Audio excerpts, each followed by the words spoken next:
అందరికీ నమస్కారం. ముందుగా పాత్రికేయ మిత్రులకి నా నమస్కారాలు. అదేవిధంగా మా పెద్దలు గరికపాటి సూర్యనారాయణ గారికి, మన రిషవంతరాయ్ గారికి, మన మండల పార్టీ అధ్యక్షులు రవి గారికి, అదేవిధంగా ముఖ్య నాయకులు, సీనియర్ నాయకులు అందరికీ కూడా పేరు పేరున నా నమస్కారాలు తెలియజేస్తున్నాను. ముందుగా ఈ ప్రెస్ మీట్ ఏర్పాటు చేయడానికి కారణం ముందుగా మేము మా మంత్రి గారైన సుభాష్ గారికి, అదేవిధంగా మా ముఖ్యమంత్రి వర్యులు నారా చంద్రబాబు నాయుడు గారికి, వ్యవసాయ మంత్రి ఎవరైతే ఉన్నారో ఆయనకి, మన సివిల్ సప్లై మంత్రికి పేరు పేరున మేము మా అందరి తరఫున కృతజ్ఞతలు తెలియజేస్తున్నాం. దీనికి ఏంటంటే ముఖ్య కారణం మొన్న వైసీపీ మేము 15 రోజుల క్రితం ఏదైతే ఆర్డీఓ ఆఫీస్కి వెళ్ళి వినతిపత్రం ఇవ్వడం జరిగింది. ఆ రోజు చిన్న చిన్న ప్రచారాలు చేయడం జరిగింది. దాని మాట పక్కన పెడితే ఏదైతే ఇచ్చిన దాన్ని ఒక వారం రోజుల్లో త్వరితగతిలో ఈరోజు ఈ రైస్ మిల్ ట్యాగ్ చేయడం అన్నది జరిగింది. ముందుగా మనం ఈ రైస్ మిల్లు ట్యాగ్ చేయడాలు ఇవన్నిటి గురించి మనం మాట్లాడుకోవడానికి మొన్న వైసీపీ ఏదైతే నాయకులు ఉన్నారో వీళ్ళు ఒక ధర్నా కార్యక్రమం పెట్టారు. మొదటగా వాళ్ళు ధర్నా కార్యక్రమం పెట్టే ముందు అసలు ఈ ఇబ్బందులు ఎందుకు వచ్చినాయో ముందు వాళ్ళు గ్రహించుకుని తీరాలి. మొదట ఏదైతే జిల్లా బైబర్కేషన్లు జరిగినాయో అది ఎప్పుడు జరిగినాయి? వైసీపీ గవర్నమెంట్లో జరిగినాయి.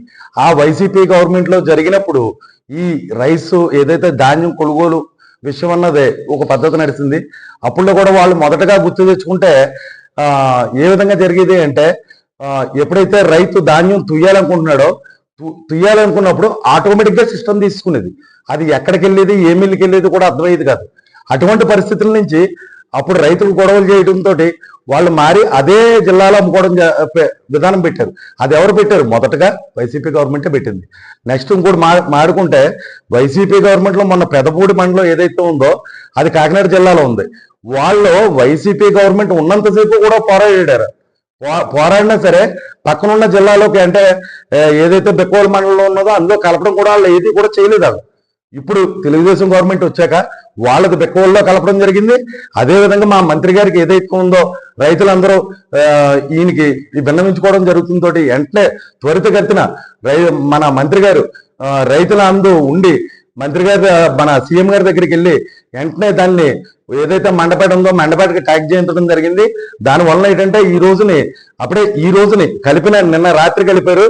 ఇవాళ ప్రత్యేకంగా ఒక మండలానికి ప్రత్యేకంగా 1000 మెట్రిక్ టన్ వెళ్ళింది. అంటే అదేవిధంగా గంగవరం మండలం కూడా వెళ్ళింది. అందుమీద ఏంటంటే ఈ 2-3 రోజుల్లో రైతులకు ఏ విధమైన ఇబ్బంది లేకుండా మ్యాక్సిమం అంతా కూడా బాగా జరుగుతుందని ఆశిస్తున్నామండి. దాని మీద ఏంటంటే మా మంత్రి గారికి, అదేవిధంగా ముఖ్యమంత్రి వర్యులకి, మా సివిల్ సప్లైస్ మంత్రి, అదే వ్యవసాయ శాఖ మంత్రులకి అందరికీ కూడా మా రైతులందరి తరఫున కృతజ్ఞతలు తెలియజేస్తున్నామండి. అందరికీ నమస్కారం.